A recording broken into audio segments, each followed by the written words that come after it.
Good morning. Good morning. Bonjour. Bonjour. Bon week-end. Bon dimanche. Bon Pentecôte. Amen. Bon Pentecôte. On va juste attendre qu'il y a quelques-uns qui nous rejoignent.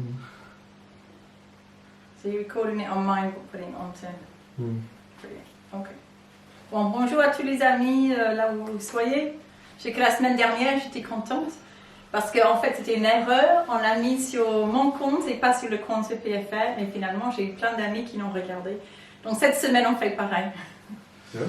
Oui. Il est dans les États-Unis, au Portugal, en Russie. Donc bonjour tous les amis Facebook de Gwyneth. Donc, Si vous êtes je là, ne sais pas si je vous connais moi. Peut-être la semaine dernière, ça suffisait, ils ne reviennent plus. Bon, ce matin, c'est une culte spéciale Pentecôte. Comme vous voyez, on est toujours chez Cairns.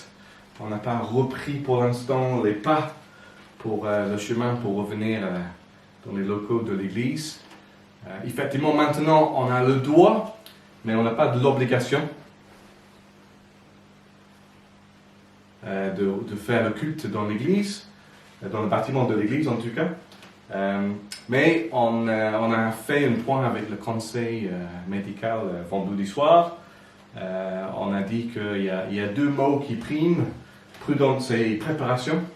Et donc on est dans la partie préparation pour préparer comment on peut commencer à nouveau et quand les cultes à Busignac.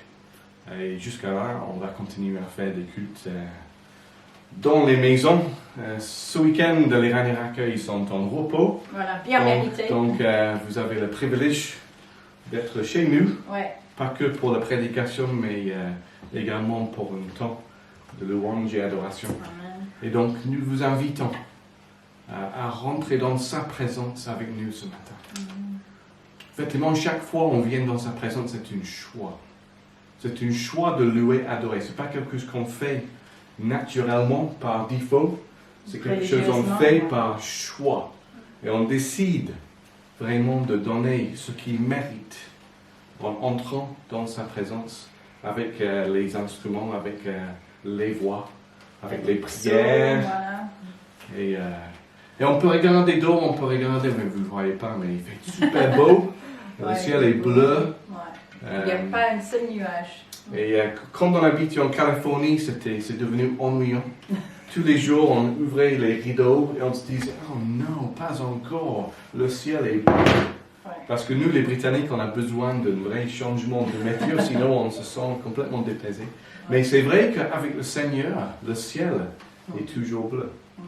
Et le soleil de sa présence est toujours là, même si on ne le voit pas. Ce matin, je lisais ce que Paul a écrit aux Romains. Ça se trouve en Romains, chapitre 8. Et je vais juste le déclarer pour qu'on puisse à nouveau se souvenir de qui on est en lui. Il n'y a donc maintenant aucune condamnation pour ceux qui sont en Jésus-Christ, qui ne vivent pas conformément à leur nature propre, mais conformément à l'Esprit. En effet, la loi de l'Esprit qui donne la vie en Jésus-Christ m'a libéré de la loi du péché et de la mort.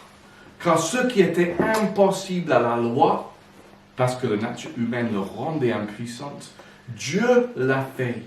Il a condamné le péché dans la nature humaine, en envoyant à cause du péché son propre Fils dans une nature semblable à celle de l'homme pécheur. Ainsi, la justice réclamée par la loi est accomplie en nous qui vivons non conformément à notre nature propre, mais conformément à l'Esprit.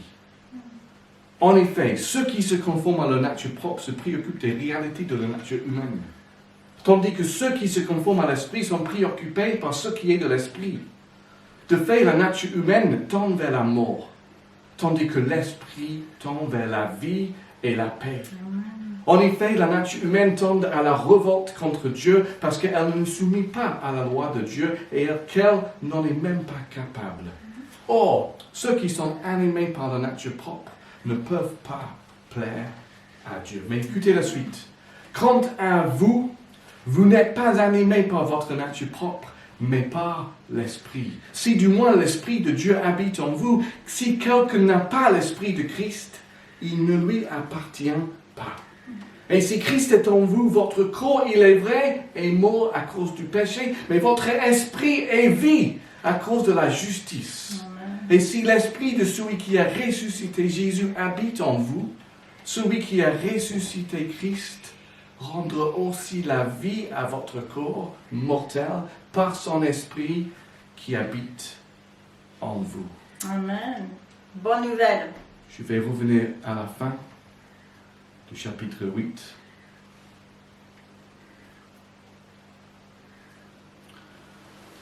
Au contraire, dans tout cela, nous sommes plus que vainqueurs, grâce à celui qui nous a aimés. En effet, j'ai l'assurance que ni la mort, ni la vie, ni les anges, ni les dominations, ni le présent, ni l'avenir, ni les puissances, ni la hauteur, ni la profondeur, ni aucune autre créature ne pourra nous séparer de l'amour de Dieu manifesté en Jésus-Christ, notre Seigneur. Amen. Beaucoup de bonnes nouvelles ce matin.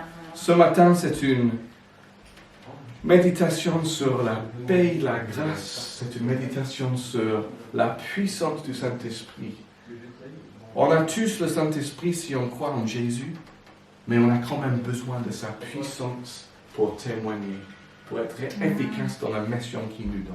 Amen. Et donc ce matin, on va chanter, on va adorer, on va déclarer, on va présenter notre joie, on va présenter notre paix, on va déclarer la grâce et la miséricorde qu'on a reçue. Et donc je vous invite là où vous êtes, de vous lever, comme si on était dans un même endroit, et de louer, de vous libérer dans la danse, dans le chant, et de vraiment entrer pleinement dans sa présence. On est d'accord? Amen. Oui, on est d'accord. Amen. Qu'il y ait la joie, qu'il y ait la paix, qu'il y ait la puissance et la louange, qu'il y ait la joie par le Saint-Esprit. Amen. Amen. Vas-y, toi tu commences.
Nous déclarons ton esprit.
Seigneur, pour la possibilité de te louer.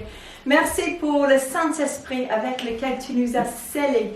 Tu l'as scellé, Seigneur, au moment que cette transaction a été faite et nous sommes devenus tes enfants. Seigneur, je te remercie car tu nous as scellés avec ton Saint-Esprit. Et nous voulons l'accueillir ce matin. Dire qu'il est là en nous, il est là avec nous parce que, bon, là il y avait 3, maintenant il y a 2. Oh oui, il y en a 3. Que nous sommes ensemble et nous sommes en unité d'esprit ensemble, en union de prière avec nos frères et sœurs. Seigneur, on te remercie, on te bénit, Seigneur, car ce matin, ce week-end de Pentecôte, nous voulons vraiment méditer sur toi, Saint-Esprit. Nous voulons t'accueillir. Nous voulons t'inviter à faire comme bon il te semble dans nos vies, Seigneur. Et nous savons que quand tu viens, les choses ne peuvent pas rester telles qu'elles étaient avant. Comme lors de ce premier Pentecôte, après la mort et la résurrection de Jésus, quand tu es venu comme un vent, le bruit d'un vent, tu es venu vraiment bouleverser les vies des disciples, Seigneur. Tu es venu avec ta puissance. Tu es venu pour purifier. Tu es venu pour donner, Seigneur, ta présence permanente dans chacun de tes disciples. Seigneur, nous déclarons ce matin que tu es là avec nous. Et que quand tu descends, Seigneur, il y a vraiment cet échange qui se passe. Cet échange entre le ciel et la terre. Que nous, on débarrasse de tout ce qui est terrestre, comme on vient de lire dans Romains, qu'on ne s'occupe plus des choses d'ici-bas, mais on s'occupe des réalités célestes. Seigneur, ce matin, nous voulons nous occuper des réalités célestes, Seigneur. Et nous voulons repartir d'ici, Seigneur, vraiment remplis à nouveau de toi. Alléluia, Seigneur, merci pour ta présence.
Saint-Esprit, nous t'invitons ce matin que tu descends, pour que tu t'arrêtes, Seigneur.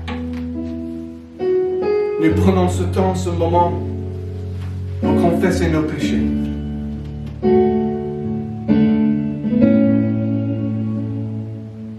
Allons-y, confessons.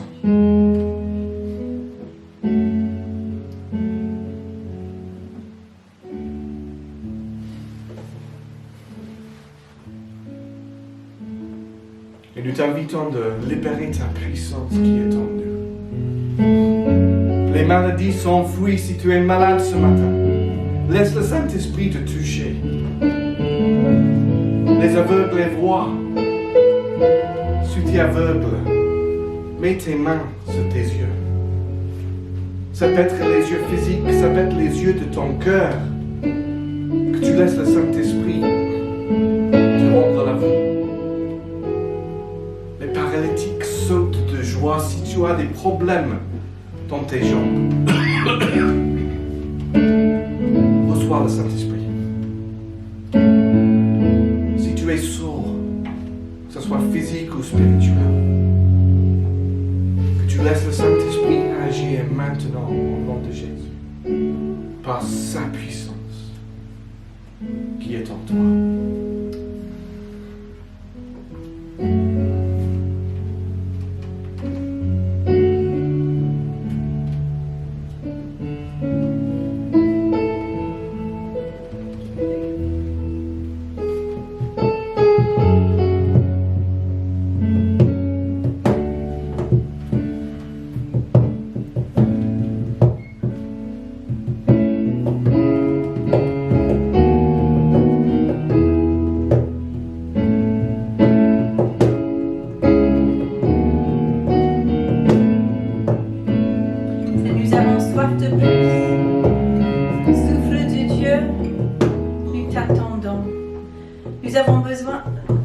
Soif de plus, Saint-Esprit, souffle sur nous. Remplis-nous à nouveau ce matin. Donc ce chant, j'aime bien, il parle de vent violent, il parle de feu dévorant. Et ce que le Seigneur fait en nous, c'est de vraiment attiser une passion pour Dieu, une passion pour le nom de Jésus. Donc qu'il en soit ainsi ce matin.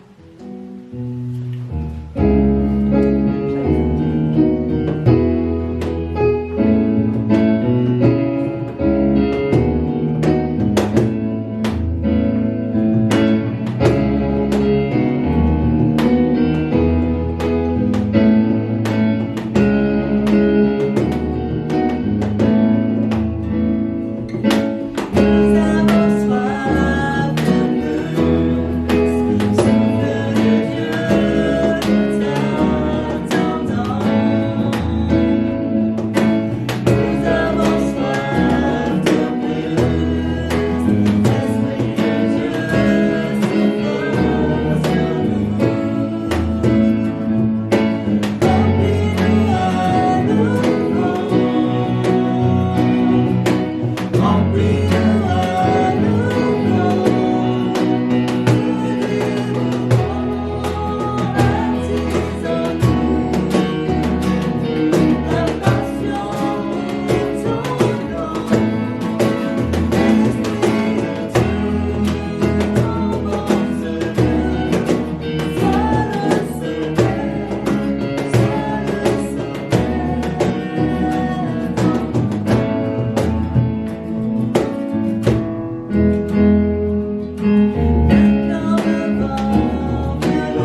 en nous la passion pour ton nom. Esprit de Dieu, tombe sur lieu. Sois le soleil, feu dévorant, Attise en nous la passion pour ton nom. Esprit de Dieu, tombe sur lieu. sois le Sommeil, sois le sommeil en nous.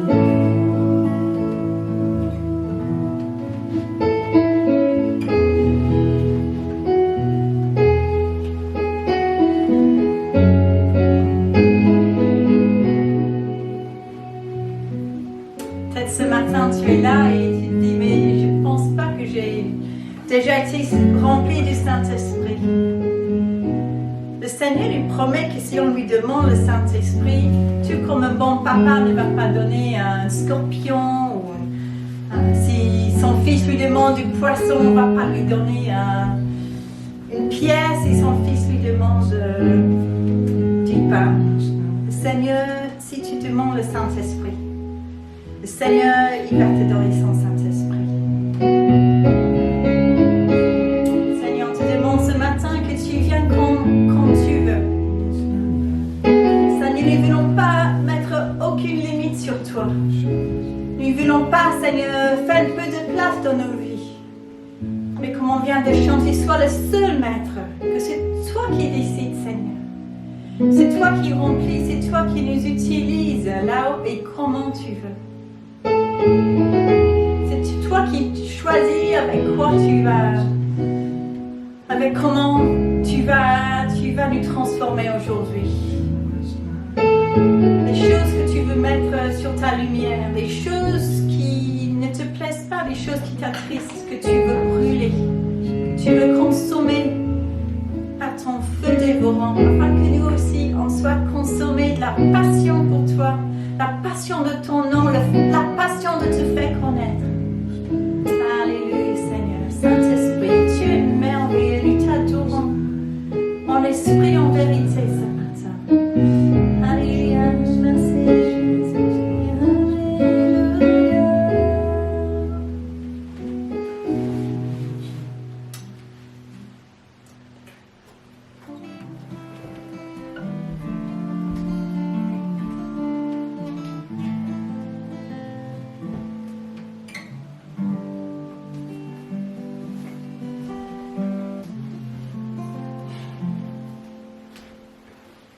Ce chant, c'est une prière écrite par Dan Luther. C'est Père, je n'ai qu'un désir, être près de toi, sentir tes bras. Père, tu as envoyé ton Fils bien-aimé pour quiconque croit. Saint-Esprit qui donne vie, ranime en moi ce feu pour toi. Saint-Esprit, viens par ta pluie, rafraîchis-moi et envoie un souffle nouveau.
de toi.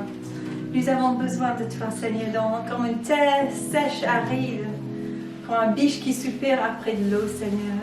Nous avons besoin de ta présence. Remplis-nous à nouveau ce matin. Viens là où chacun se trouve. Viens nous rencontrer, Seigneur, dans notre joie, dans notre peine, dans notre souffrance, dans notre paix. Nous reconnaissons, Seigneur, nous confessons notre besoin de toi. À part toi, nous ne pouvons rien faire. Oh Seigneur, ce matin, merci. Car nous venons dans tes parvis avec reconnaissance. Nous venons dans tes parvis, dans tes cours, avec joie, avec les louanges. Et Seigneur, nous entrons dans le lieu très saint, grâce au sang de Jésus. Alléluia, Seigneur. Nous te remercions, Seigneur, pour ta présence avec nous. Il n'y a rien comme ta présence, Seigneur. Il n'y a rien comme ta présence. Alléluia.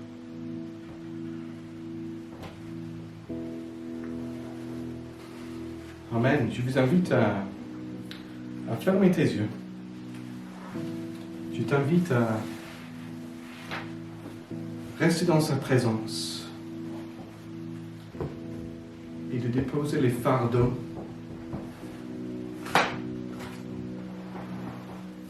les problèmes, tout ce qui est anxiété, que tu déposes ça maintenant. Et dans le calme, dans le silence, tu laisses le Saint-Esprit venir toucher ton cœur.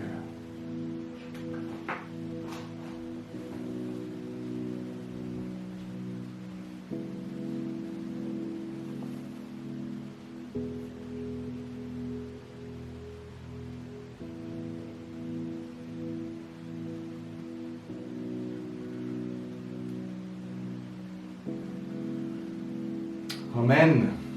Amen.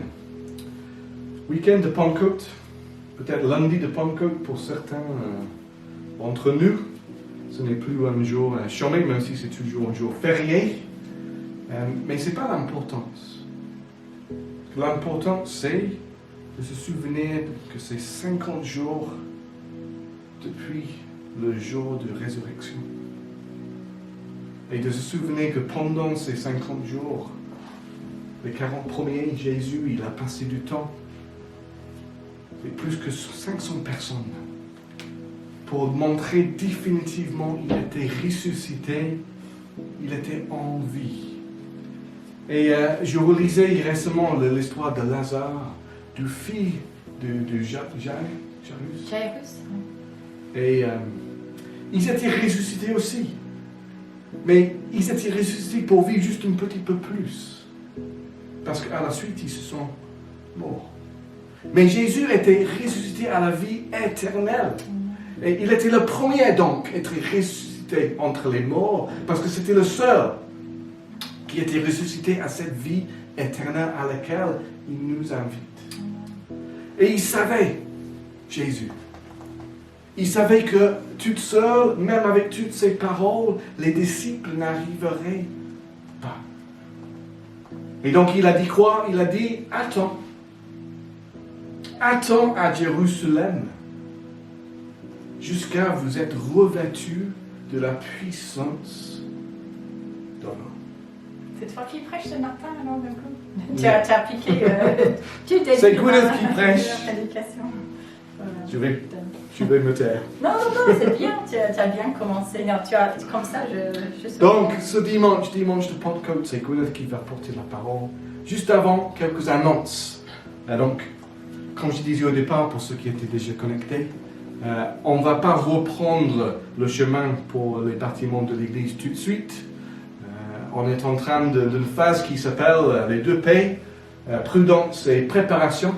On est en train de préparer pour voir comment on peut mettre en place les différentes mesures, les gestes barrières, les règles qui sont pas imposées mais fortement conseillées pour éviter d'être un vecteur de contamination les uns pour les autres. Et étant donné qu'on a l'obligation de rester avec une séparation d'1 mètre de chacun, ça veut dire qu'il faut 4 mètres autour de chacun. Et donc, dans nos locaux, on ne peut pas mettre tout le monde. Donc, on va avoir une capacité limitée et il faut qu'on réfléchisse comment on va gérer ça de meilleure manière.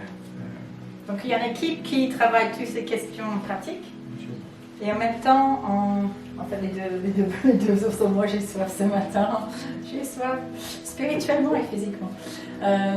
Voilà, donc il y a certains qui travaillent sur les questions logistiques et avec tout le leadership et on vous invite aussi après à réfléchir.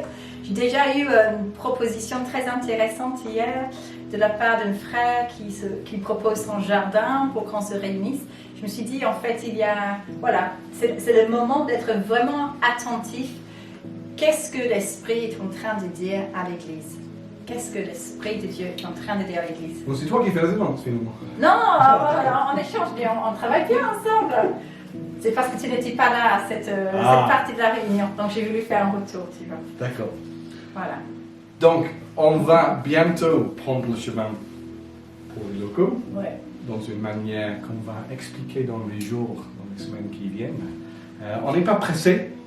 L'important, c'est, pendant ce temps, l'Assemblée arrive à rester liée.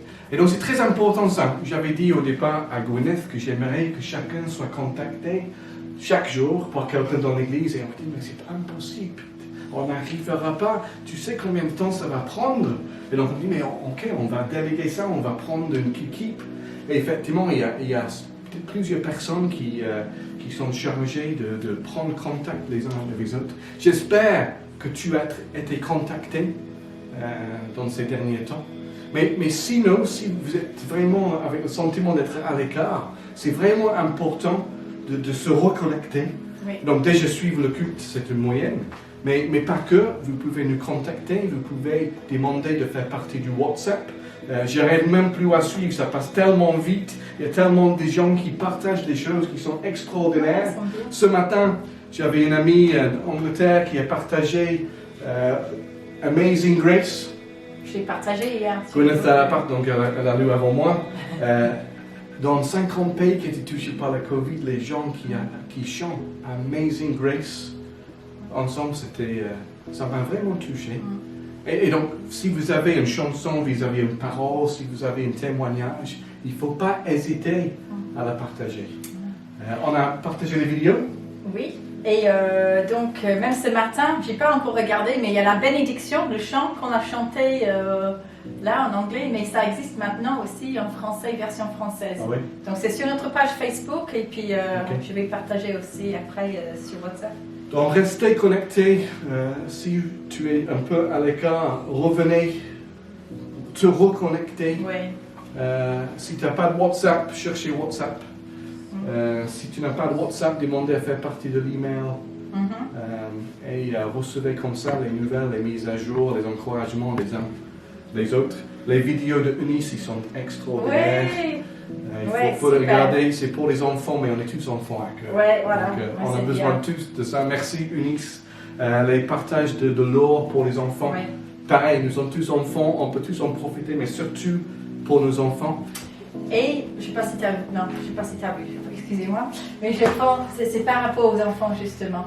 Julia et Rouillon, ils ont partagé justement une idée qui fonctionne chez eux pour que tous les jours, avec les enfants, ils entendent dans la parole, dans la prière. Et Rama aussi nous a envoyé une vidéo pareille. Donc ça serait partagé dans les heures qui viennent. Ok. J'allais dire que pour les enfants, c'est plus compliqué pour revenir parce qu'on n'a pas les salles ventilées. Et ça, c'est une des préconisations. Il faut avoir des pièces bien ventilées. Et donc, si on va revenir à l'église, ça va être sûrement, dans une première instance, sans activité pour les enfants et interdiction pour les enfants à moins de 11 ans. 11 ans. Donc, ça va demander une organisation pour les familles, ça va demander une organisation pour les moniteurs de l'école de dimanche pour arriver à alimenter le culte pour les enfants. Parce que les enfants ne font pas le culte de demain, mais le culte d'aujourd'hui, et on a envie de les inclure.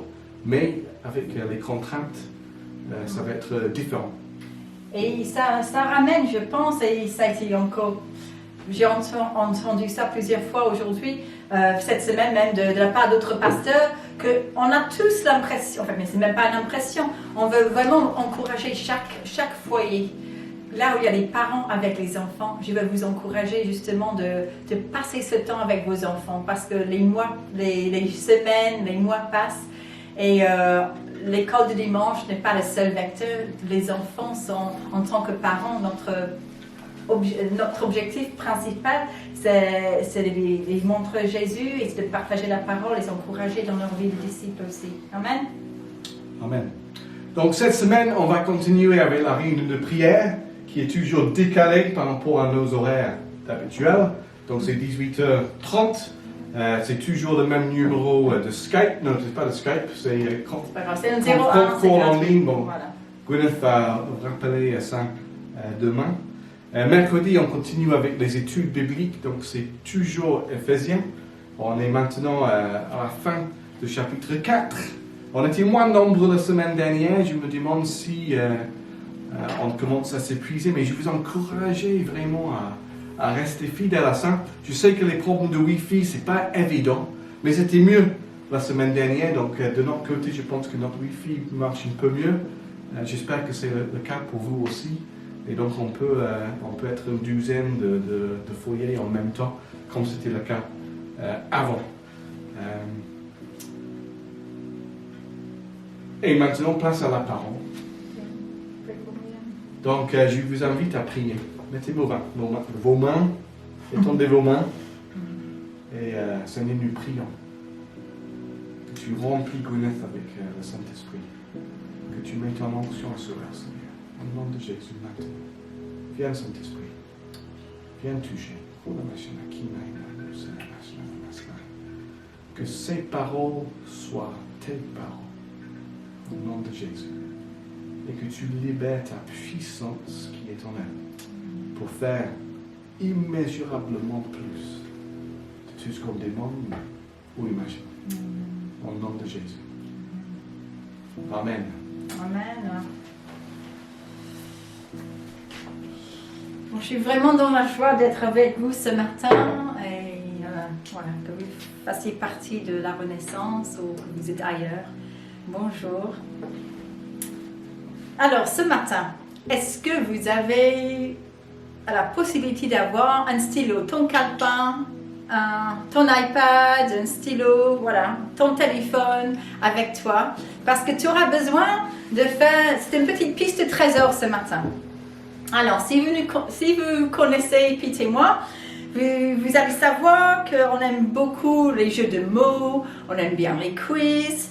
Pete, il est fan et franchement, il est assez doué pour les mots croisés. Les mots croisés pas ordinaires, mais les mots croisés très cryptiques que j'ai eu du mal avec.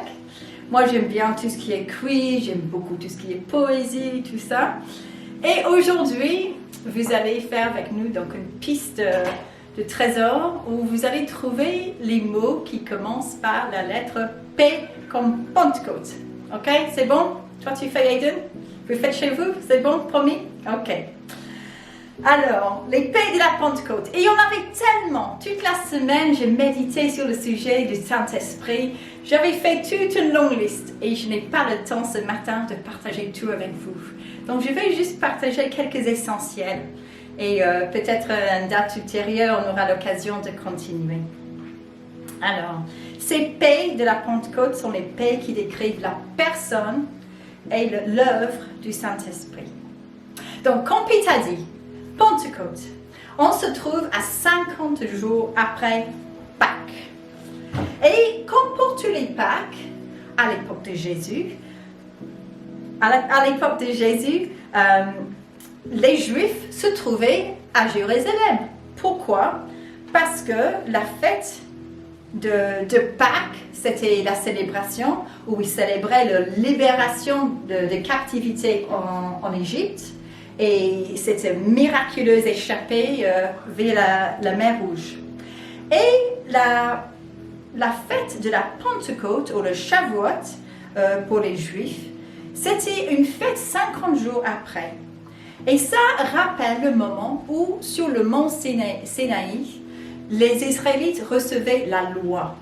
Ils recevaient la loi et aussi, comme partie de cette loi, le commandement qu'en entrant dans la terre promise, la première chose qu'ils devaient faire à cette époque de l'année, c'était à partir de la première moisson, donc la moisson, je pense, de l'orge ou des blés qui sont tôt, c'est de faire des pains et de faire une offrande de reconnaissance.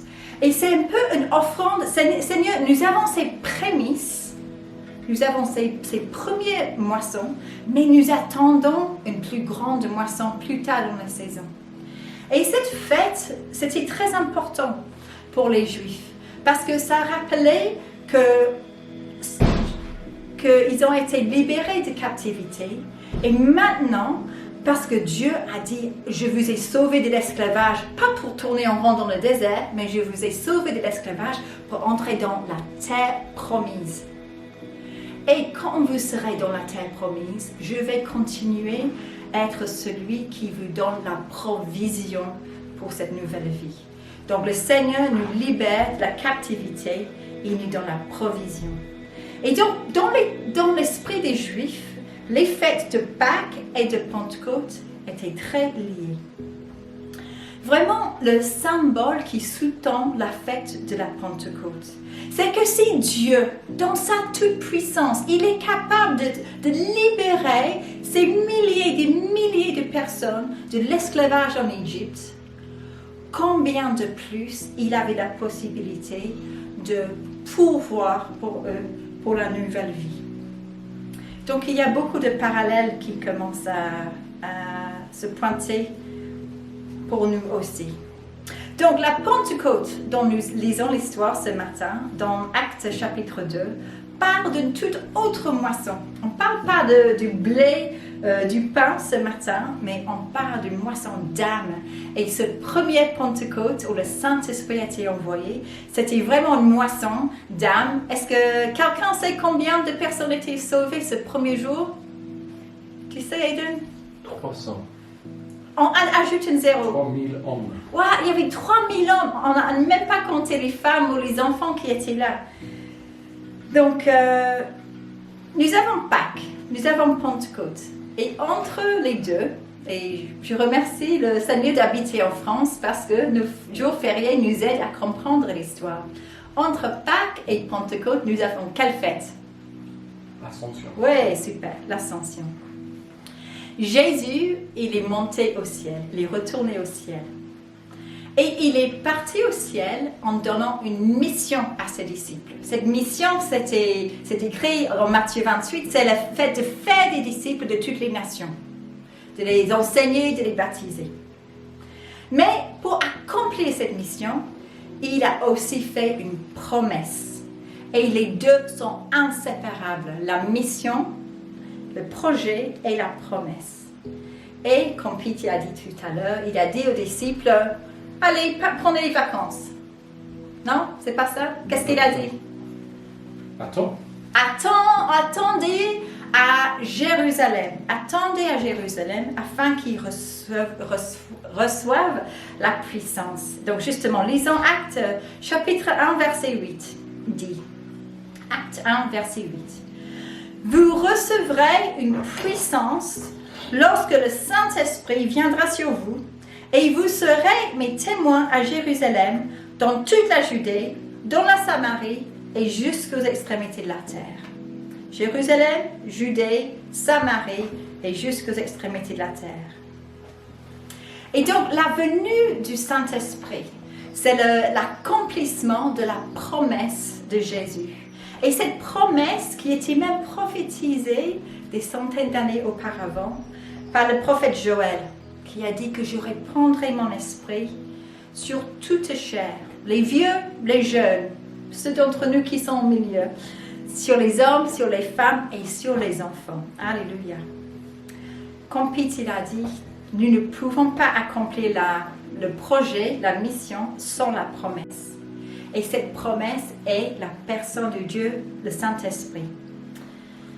Alors, juste avant de lire dans Actes ensemble, si on résume, à Pâques, les Juifs ils fêtaient la liberté de l'esclavage. Et nous fêtons à Pâques le sacrifice parfait de Jésus. À partir du moment que Jésus il a fait ce sacrifice, il n'y avait plus besoin d'un sacrifice animalier. Et à Pentecôte, à partir de la première Pentecôte, il n'y avait plus besoin de sacrifier du pain, du blé, parce que le Saint-Esprit est l'accomplissement de la provision pour notre nouvelle vie en Christ. Alléluia. Donc c'est vraiment la première paix dont peut-être vous avez déjà noté plein. Qu'est-ce que tu as déjà noté? Personne. La promesse. C'est bien. La personne du Saint-Esprit, la promesse du Saint-Esprit. Et le Saint-Esprit est la paix comme provision. La provision pour notre nouvelle vie. Bon, tu peux toujours manger du pain, on est d'accord. Mais voilà, ça fait un peu grossir. Donc, mais le pain de la parole et la personne du Saint-Esprit, c'est ça la provision pour notre nouvelle vie une fois qu'on devient chrétien. Alors, regardons ensemble. On va regarder qui est ce Saint-Esprit, qui est la personne du Saint-Esprit dont a parlé Jésus. Alors Jésus, il parle beaucoup du Saint-Esprit, il parle beaucoup de son Père. Même si le mot Trinité n'existe pas dans la Bible, nous pouvons être dans aucun doute que Dieu, Saint-Esprit, est Dieu. Parce que Jésus parle tout le temps de l'unité entre lui-même et le Père et entre lui et le Saint-Esprit, notamment dans Jean 14, 15 et 16. Et le mot en grec qui est traduit pour le Saint-Esprit est le mot parakletos. Encore une paix, parakletos. En français, on dit paraclète. Le parakletos, c'est traduit ce mot comme consolateur, comme avocat ou comme défenseur. Quelqu'un qui est tout près de nous, qui nous défend, qui nous console. Donc, il y a plein de paix qui vont arriver. Vous êtes prêts à noter? Alors, Jésus, dans Jean 14, versets 16 et 17. Jean 14, 16 et 17. Jésus dit, « Et moi, je prierai le Père, il vous donnerait un autre parakletos, un autre défenseur, un autre consolateur. Moi, j'étais là, mais il va vous donner un autre parakletos afin qu'il demeure éternellement avec vous. L'Esprit de vérité que le monde ne peut recevoir parce qu'il ne le voit point et ne le connaît point. Mais vous le connaissez, car il demeure avec vous, il sera en vous. » Donc dans cette paix, dans ce passage, je vois la présence de Dieu. Le Saint-Esprit est la présence de Dieu. Il demeure avec nous, il demeure en nous. C'est la présence de Jésus. Jésus, je ne peux pas imaginer combien il doit manquer aux disciples qui ont dormi à ses côtés, mangé à ses côtés, marché à ses côtés, fait les cultes à son côté depuis 3 ans, vraiment vécu en toute intimité ensemble. Et là, il n'est plus là, mais il promet sa présence. Il demeurait éternellement avec nous. Si tu es chrétien, et si tu appartiens à Jésus, le Saint-Esprit demeure en toi, il est avec toi. Alléluia. Un peu plus loin, nous lisons dans Jean 14 et versets 25 à 26. Jésus dit, « Je vous ai dit ces choses pendant que je demeure avec vous. Mais le Parakletos, l'Esprit Saint, que le Père enverra en mon nom, vous enseignera toutes choses. Et il vous rappellera tout ce que je vous ai dit. » Le Saint-Esprit, donc, notre prochain paix, est notre professeur. Le Saint-Esprit est notre professeur. Il est celui qui est envoyé par Jésus. Il nous rappelle ce que Jésus a dit, ce que Jésus a enseigné. Et notre job, c'est d'enseigner aux autres ce que Jésus a enseigné. Donc, nous avons besoin du Saint-Esprit pour nous aider à le faire. Je ne sais pas si vous vous souvenez, c'était une tendance, une mode il y a quelques années, beaucoup de gens, surtout les jeunes, portaient des bracelets en caoutchouc ou en plastique, imprimés avec un slogan. Et le premier que j'ai vu, c'était WWJD. What would Jesus do? C'était censé rappeler la personne, celui qui portait le bracelet, de réfléchir, mais dans cette situation, devant cette tentation, devant cette situation-là où je dois prendre une décision, ou devant mon ami qui me pose une question, comment je dois réagir? Que ferait Jésus dans cette situation? C'est là où nous avons besoin du Saint-Esprit. Alors, le Saint-Esprit, notre professeur, il nous enseigne de plusieurs façons. Il nous enseigne d'abord par la parole de Dieu. Et le plus qu'on connaît la parole de Dieu, le plus qu'on le lit, qu'on le médite, c'est le Saint-Esprit qui nous aide. C'est lui qui nous révèle. C'est pas un livre, un roman, un livre d'histoire ou même un livre prophétique comme un autre livre. La Bible est vraiment un livre à part et le Saint-Esprit, il révèle à notre esprit ce que nous sommes en train de lire avec nos yeux, avec notre intelligence. Il le rend vivant à notre esprit. Donc, il est le professeur par excellence et il nous enseigne aussi à travers de cette petite voix que nous entendons par sa parole. Souvent, c'est une petite voix qui dit non, mais fais pas comme ça, ou ça m'a attristé. Et il nous enseigne afin qu'on puisse après aller nous excuser, demander pardon, confesser un péché. Parce que le Saint-Esprit, il est notre professeur personnel. Je sais qu'en ce moment, beaucoup d'enfants, ils sont enseignés toujours depuis la maison, comment ils appellent ça, la continuité pédagogique qui est assurée depuis la maison. C'est difficile pour les professeurs et pour les élèves. Mais avec le Saint-Esprit, il est avec nous, il est en nous, il est tout le temps avec nous, notre professeur. Donc soyons enseignables afin qu'on puisse profiter vraiment de ces enseignements. Alors, après, Jean 16, versets 7 à 11, Jésus dit, il continue toujours en parlant du Saint-Esprit. « Je vous dis la vérité, il vous est avantageux que je m'en aille, car si je ne m'en vais pas, le Paraklétos ne viendra pas vers vous. Mais si moi je m'en vais, je vous l'enverrai.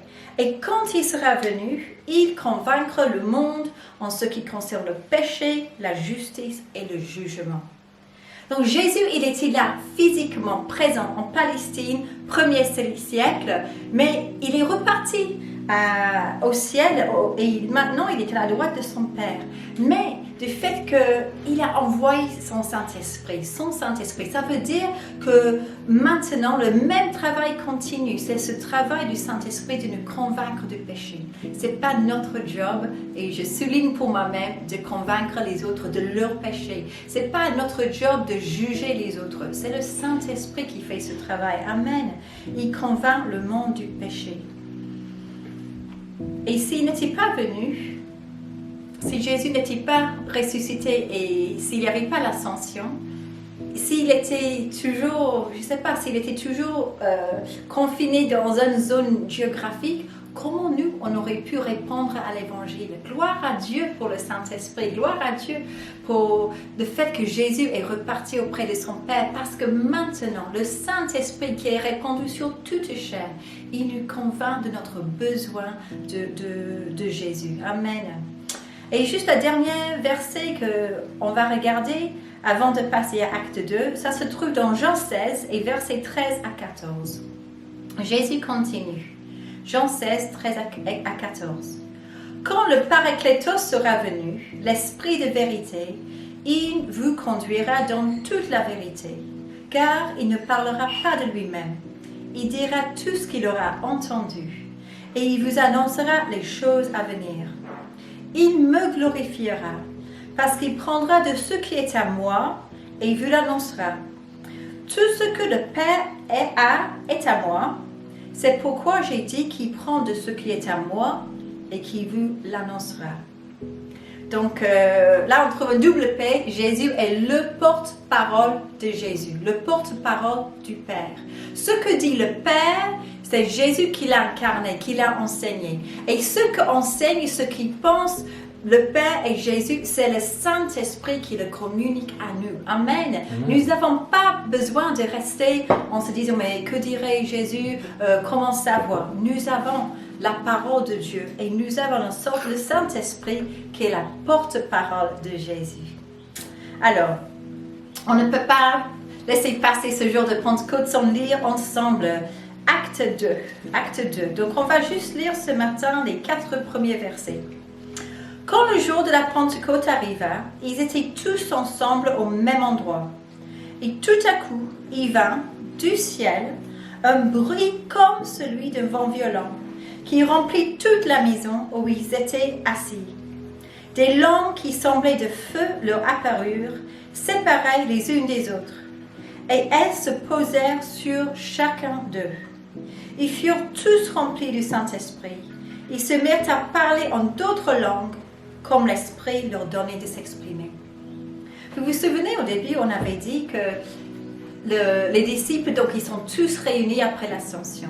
Et on avait dit aussi que quand Pentecôte était instauré, le commandement était donné quand les Israélites se trouvaient dans leur camp de base et Moïse est monté sur le mont Sinaï pour recevoir la loi. Comment Dieu il s'est révélé à ce moment-là? Il s'est révélé dans la tonnerre, dans les éclairs, dans le bruit. Tout le monde était saisi de crainte. C'était vraiment impressionnant. Mais pour la plupart des Israélites, il y avait que Moïse qui avait le droit de monter. Ils étaient dans le camp, ils étaient éloignés. Ils voyaient de loin ce feu, ce bruit, ce tonnerre, ces éclairs. Or maintenant, du ciel descend ce bruit comme le vent, les langues de feu dans leur maison. Je prie, Seigneur, que tu viennes avec ton vent et avec ton feu dans ma maison. Amen. Et ceux qui sont dans ma maison disent Amen. Amen. Quand on pense au Nouveau Testament, je pense au souffle de Dieu. Et comment Ézéchiel, il a vu cette vallée d'ossements, il a commandé aux 4 vents de venir, et ça a donné vie. Le vent a donné la vie. Donc, pour les disciples, l'idée du vent qui vient de Dieu n'est pas étrange. Après, des langues qui semblaient de feu leur apparurent. Quand on a le vent, on a le feu. Ézéchiel, déjà, quand il voit le trône de Dieu, voilà, c'est tout enflammé. Le charbon ardent qui touche la langue d'Ésaïe, le buisson ardent de Moïse. Les disciples savaient déjà que Dieu est un feu ardent qui purifie, que le feu signifie la sainteté. Et j'ai vraiment, en méditant ce passage, quelque chose m'a vraiment frappé. Les langues de feu se posèrent sur chacun, les unes séparées des autres. Vous avez déjà remarqué ça? Que pour chacun, il y avait une portion. Le même feu, le même esprit, mais une portion pour toi, une portion pour Matthieu, une portion pour Matthias, une portion pour Jean, une portion pour chacun. La même puissance. C'est une expérience qu'ils ont vécue en collectivité, mais ce n'était pas quelque chose que, parce que ton frère à côté il l'a eu, bon, tu peux prendre un peu de lui. Non, ça vient direct de Dieu pour toi. Et il y a assez de Saint-Esprit pour remplir tout le monde.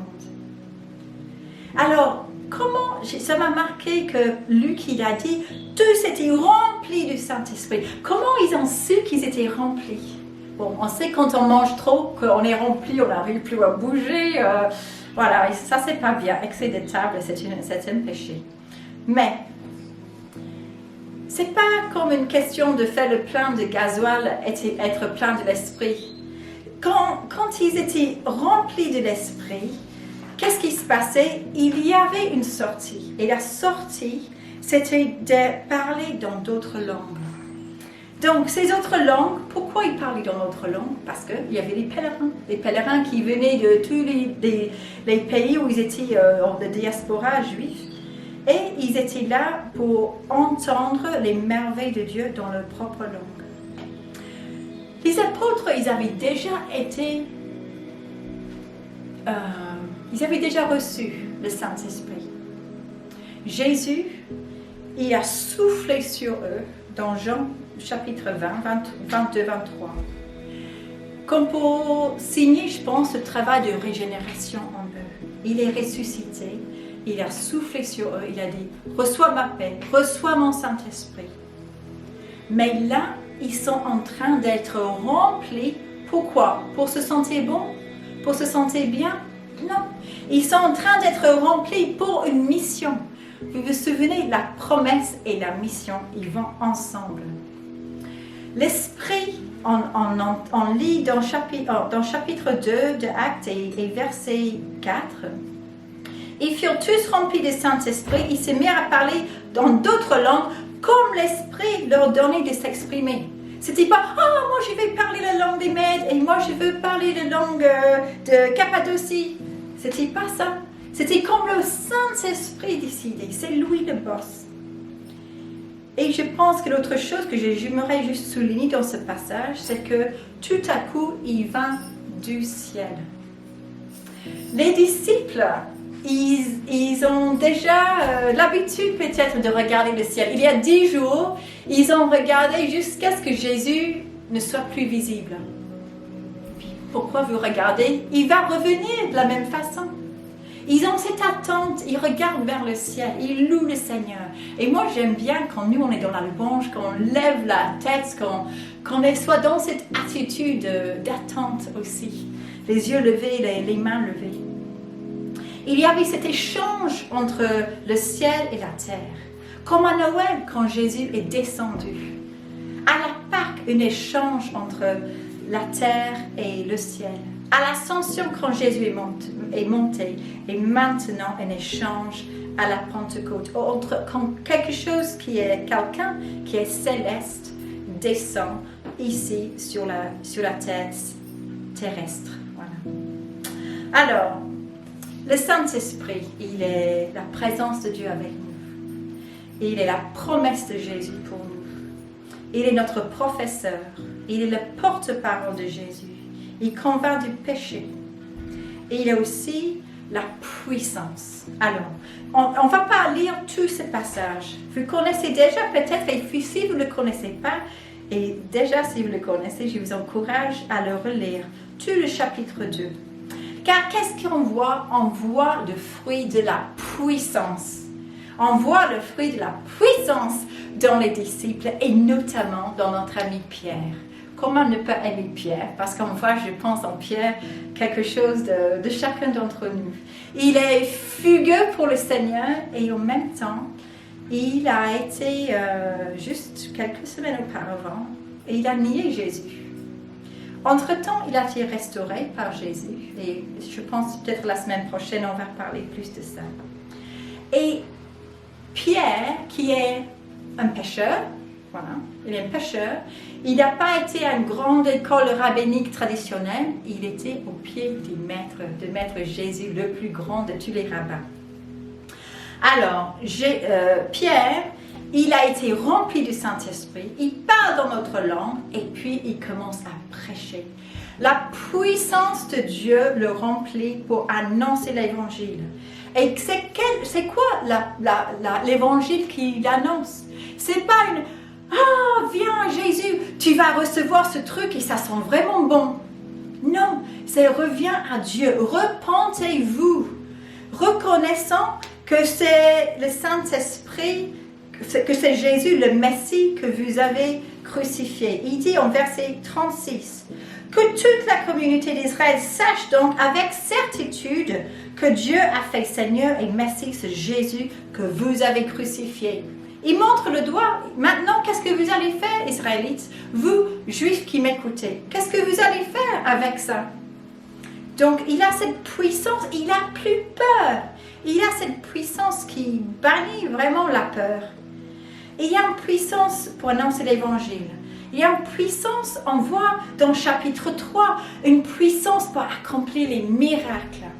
Alors, les disciples, ils ont déjà fait des miracles, plein de miracles. Ils étaient avec Jésus, ils étaient les témoins oculaires, mais Jésus leur envoyait en mission aussi, les 72 ou les 70. Il les envoyait, les 12, à prier pour les malades, ils étaient guéris. À renvoyer les démons, les personnes étaient délivrées. Ils ont déjà vu cela, mais Jésus était avec eux.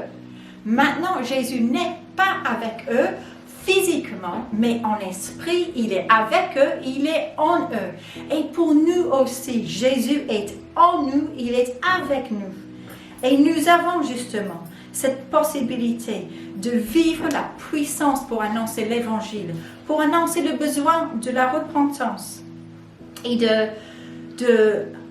prêcher avec puissance.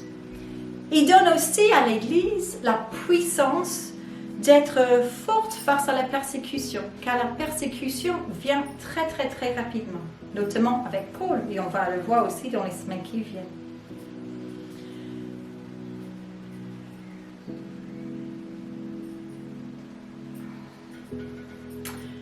Jésus, il a promis le Saint-Esprit, et le Saint-Esprit est venu cette première Pentecôte.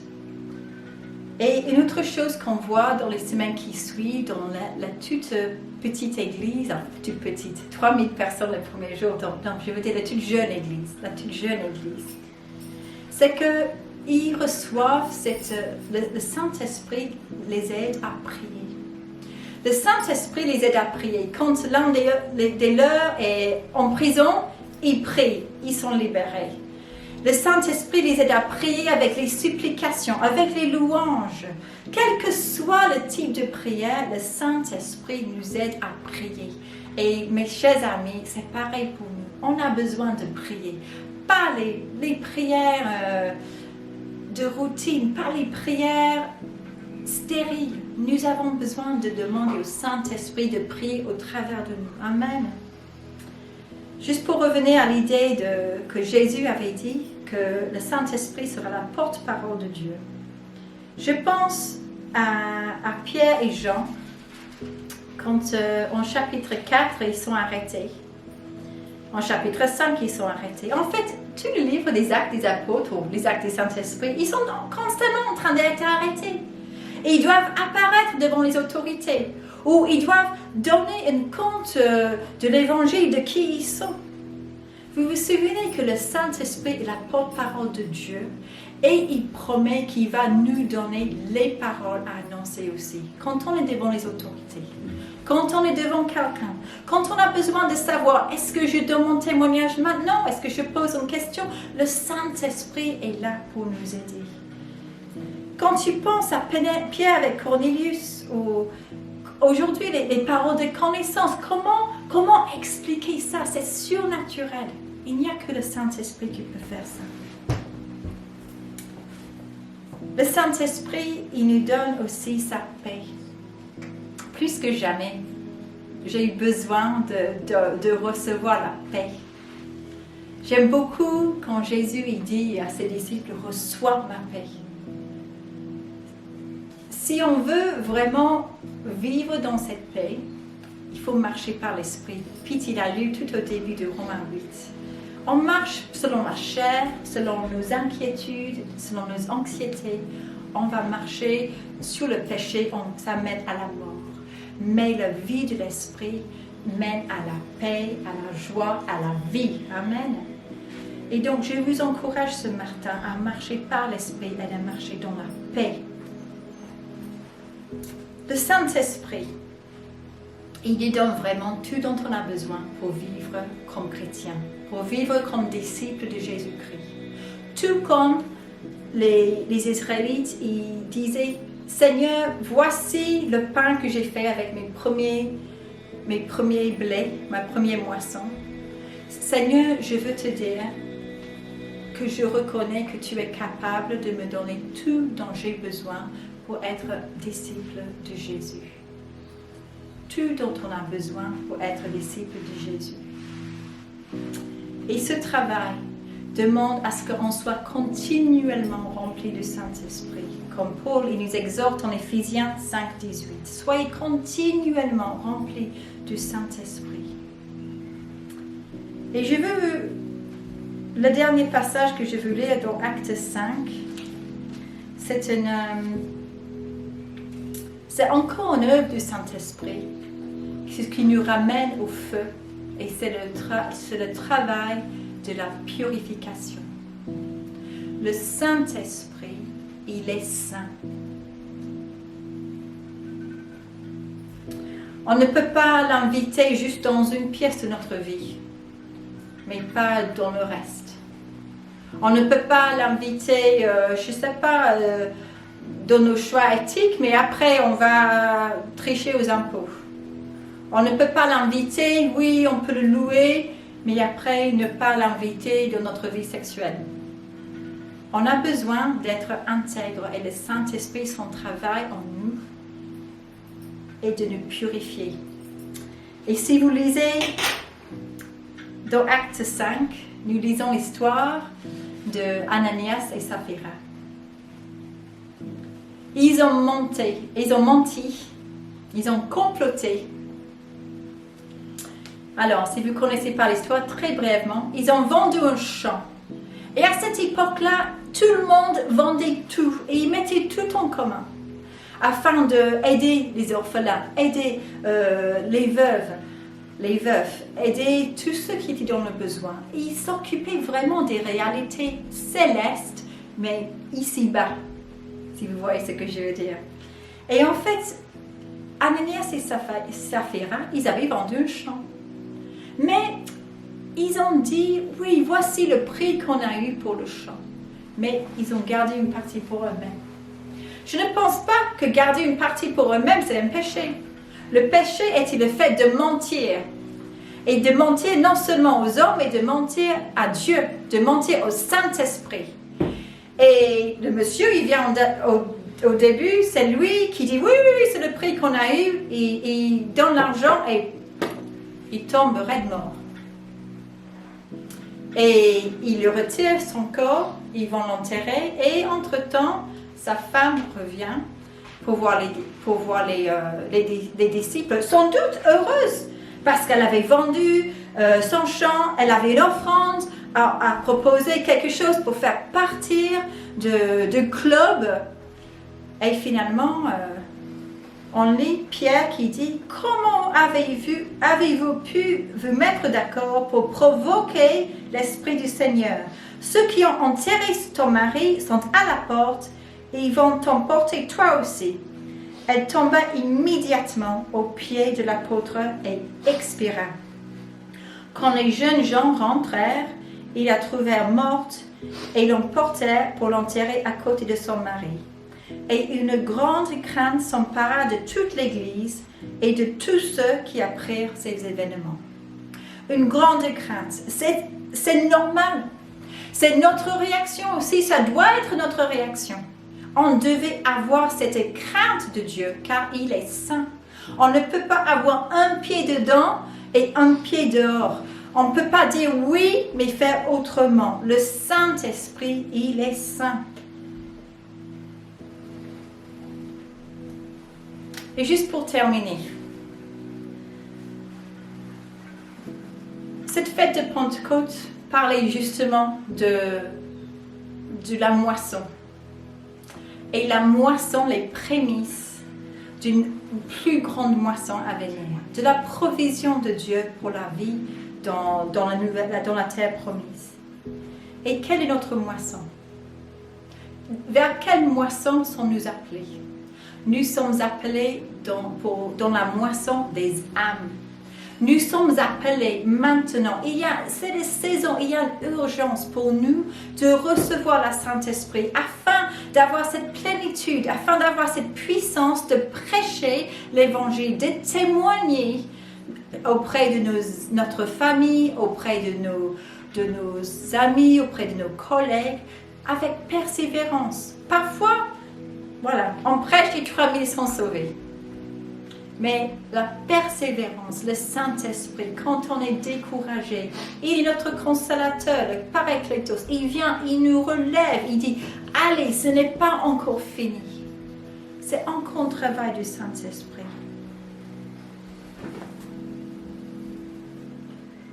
J'espère qu'en ce moment, vous avez les possibilités de voir les personnes, que ce soit virtuellement ou en vraie vie. Et comme toujours, depuis toujours, nous vous encourageons, nous nous encourageons à témoigner de Jésus. Pierre, il n'a pas dit, oh, mais vous savez, j'ai fait ceci, c'est ça, oh, j'ai nié Jésus, mais après j'étais allé pécher, voilà, Il n'a pas raconté sa vie, il a raconté la vie de Jésus, la mission de Jésus. Et je pense que nous aussi, on a vraiment besoin de proclamer Jésus. Le Saint-Esprit dans ma vie, je reconnais de plus en plus qu'il est là, qu'il m'encourage. Je reconnais de plus en plus qu'il m'enseigne, qu'il me rappelle ce que j'ai lu parce que j'ai passé depuis des années de plus en plus de temps dans la parole de Dieu. Au début, je cherchais quand j'étais jeune chrétienne, je pense, les expériences. Je cherchais à sentir le Saint-Esprit. Mais en fait, les sensations partent. Mais le Saint-Esprit ne part jamais. Il est là. Il est là, comme on a lu, avec nous et en nous. Donc, ne recherchons pas les expériences, mais recherchez vraiment sa puissance, sa purification dans nos vies. Amen. Le Saint-Esprit, il peut venir avec une sensation, avec une expérience. Je pense au jour où moi, j'étais vraiment baptisée du Saint-Esprit. Ça venait au moment de ma vie où j'étais perdue. D'un côté, j'ai voulu suivre le Seigneur, et de l'autre côté, mon cœur avait appartenu, c'est ça, appartenu à quelqu'un d'autre. Et en fait, ce jour-là, j'avais dit non, Seigneur, je renonce. Je ne veux plus vivre sous l'esclavage, sur ce joug d'esclavage. Je me suis mise à genoux. J'ai dit, Saint-Esprit, aide-moi. Seigneur, au secours, je veux te servir. Je veux te servir. Et je pense que le Seigneur, il a entendu le cri de mon cœur. Et à ce moment-là, il est venu et je l'ai senti physiquement. Ça venait du ciel, dans mon corps. C'était comme une bande de béton presque, le roc qui était dans ma vie. Oh, avant, je vivais vraiment d'un style émotionnel des montagnes russes. Et à partir de ce moment-là, le Seigneur m'a donné vraiment une conscience de sa présence dans ma vie. Plus tard ce jour, j'avais beaucoup pleuré, j'avais juste prié, j'avais commencé à parler en langue et le soir, j'étais dans une réunion de louange, d'adoration et j'ai encore senti la présence de Dieu sur moi. Dans sa grâce, il nous donne les émotions, dans sa grâce, il nous donne à sentir, à ressentir. Et cette soirée-là, j'ai passé, je ne sais pas combien de temps, mais très, très, très longtemps, juste par terre en train de rire. Je n'avais jamais lu ça dans la Bible, je n'avais jamais entendu parler de ça. Je venais d'une dénomination pas très charismatique du tout. On n'en parlait pas beaucoup du Saint-Esprit, mais j'ai passé, je ne sais pas, plusieurs heures juste à louer et à rire. Et à la fin, c'était comme si j'avais vécu vraiment une délivrance. Je ne connaissais pas les mots pour mettre dedans, mais j'étais nettoyée de l'intérieur. J'étais libérée de ce fardeau, de ce joug sur lequel je me suis mise pendant des mois. Et j'étais vraiment libérée pour servir Dieu. Et maintenant, avec le recul, je me suis dit, merci Seigneur, tu m'as remplie pour te servir avec passion.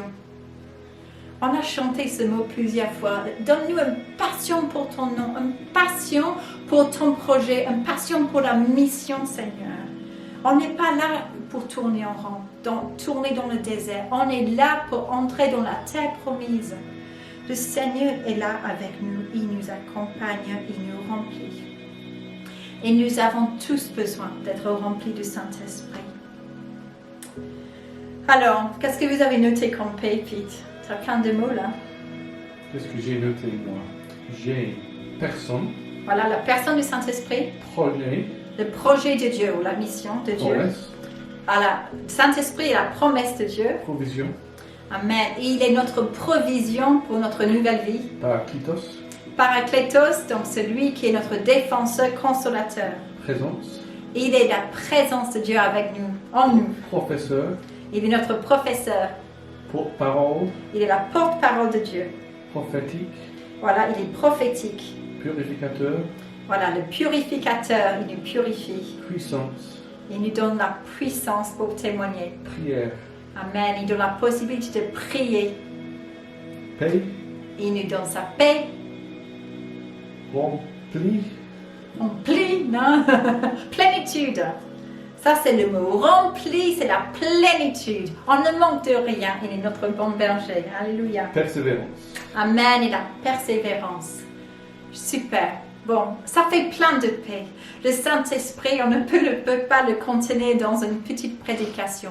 Mais j'espère ce matin, je vous ai donné envie de le connaître davantage, de vivre avec lui, de savoir que si tu as confessé le besoin de Jésus, de Jésus dans ta vie comme sauveur, si tu t'es repenti de tes péchés, et tu as demandé à ce que Jésus soit ton maître et ton sauveur, il est venu. Le Saint-Esprit t'a déjà scellé de lui. Mais maintenant, il veut que tu sois rempli de lui. Il veut que tu aies cette puissance, cette présence, cette plénitude dans ta vie. Donc, voilà. Je vous propose, on va prendre un temps pour louer, pour prier par rapport à tout ça.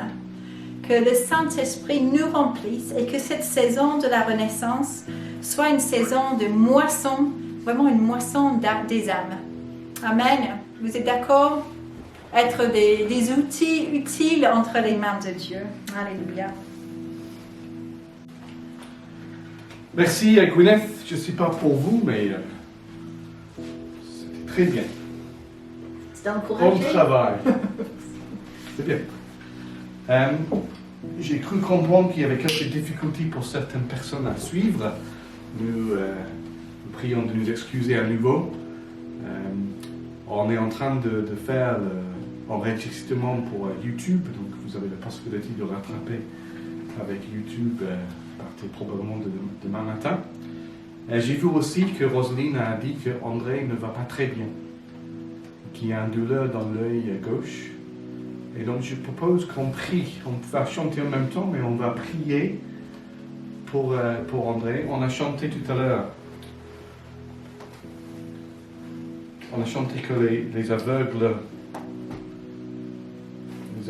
voient, les paralytiques sautent de joie, les malades s'enfuient, les stériles enfantent, les sourds entendent. Et même si on ne va pas rechanter cette chanson, on va se rappeler de ce qu'on a chanté tout à l'heure. Et on va approprier ça pour André. Amen. Donc je vous invite à revenir maintenant dans sa présence et nous le Seigneur.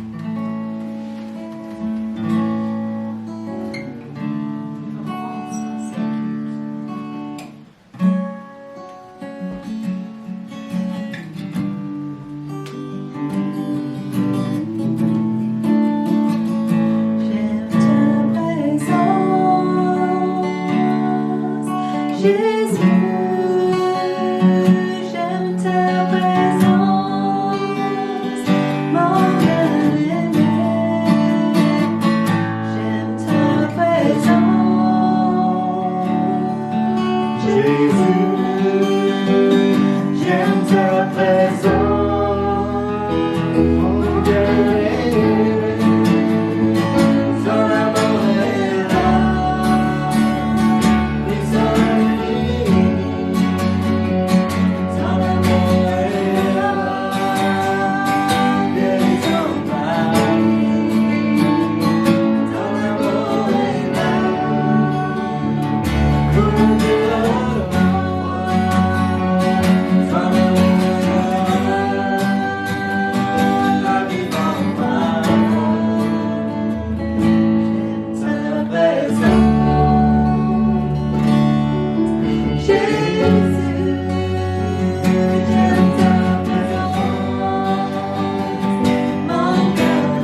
apportons, Seigneur, tous ceux qui ont besoin de toi ce matin, Seigneur, dans leur corps physique.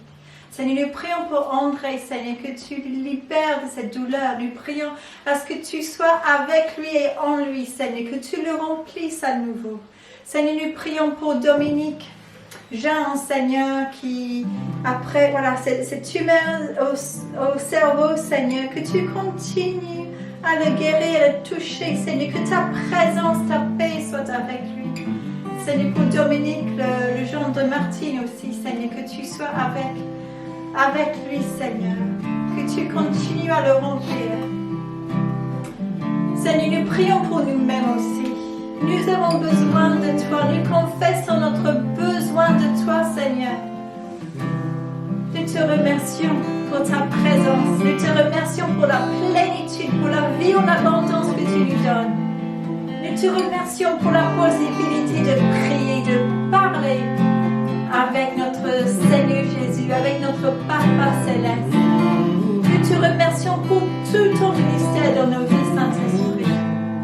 Seigneur, ranime en nous cette passion pour toi, cette passion pour la mission, Seigneur, car tu nous as confié cette mission. Ce n'est pas pour quelqu'un d'autre, c'est pour chacun d'entre nous. Seigneur, fasse en sorte qu'aujourd'hui, chacun de nous recevions, nous accueillons à nouveau, Seigneur, ces langues de feu pour nous, pour chacun, Seigneur.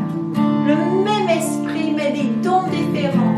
Le même esprit, mais ce qu'il nous faut chacun aujourd'hui. Touche ceux qui sont malades, Seigneur. Touche ceux qui sont découragés. Touche ceux qui sont en surménage, Seigneur. Touche ceux qui se sentent éloignés. Toi qui es Dieu, toi qui aimes avec un amour sans fin, un amour parfait, Seigneur. Renouvelle les forces de ceux qui sont fatigués. Alléluia. Renouvelle notre persévérance dans la vie chrétienne, Seigneur. Père, je n'ai qu'un désir, être près de toi.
ton œil, c'est ton œil gauche. Tu viens guérir, Seigneur.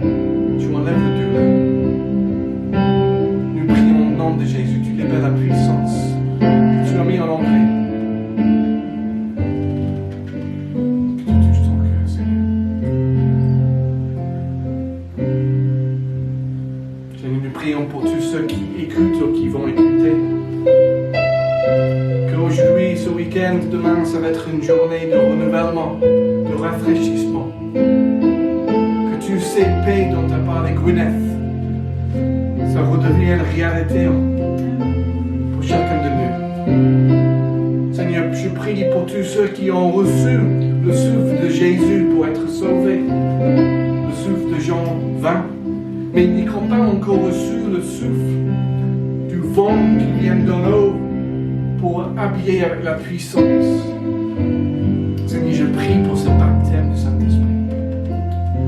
Que même là où les gens sont en train d'écouter ce message, ce temps de louange, Seigneur, que tu libères ta puissance. Au nom de Jésus.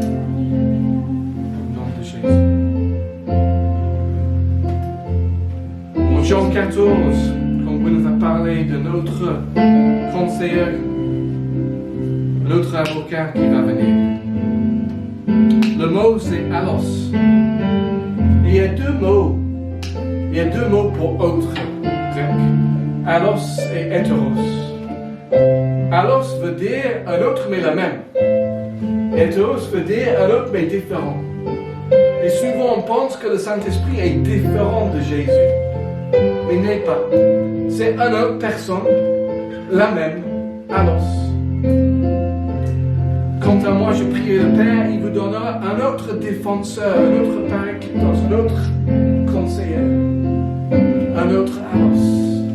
Le Saint-Esprit est le même.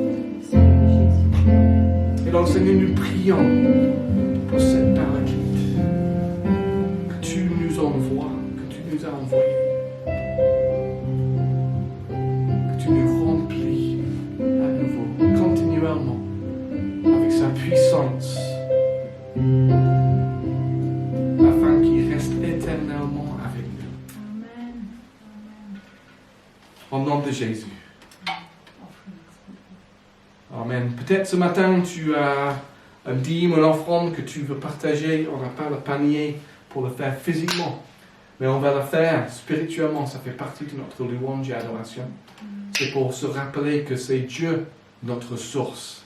C'est Dieu qui nous donne tout ce dont on a besoin. Notre provision. Et donc, je vous invite pendant ce dernier chant de te lever et de faire le geste symbolique peut-être. Peut-être tu as fait par virement. Peut-être tu es en train de mettre de côté, tu vas donner ça à Patrick plus tard. Peut-être tu as déjà fait des chèques. On peut envoyer des chèques justement à Patrick. Si vous aimeriez avoir son adresse, n'hésitez pas à m'écrire et je vous donnerai ça. Mais symboliquement ce matin, on fait le geste de mettre dans le panier nos dîmes, nos offrandes. Parce que ça fait partie de notre louange. Amen. Tu viens, Aiden, on chante qui est la joie, la paix, la puissance, la louange.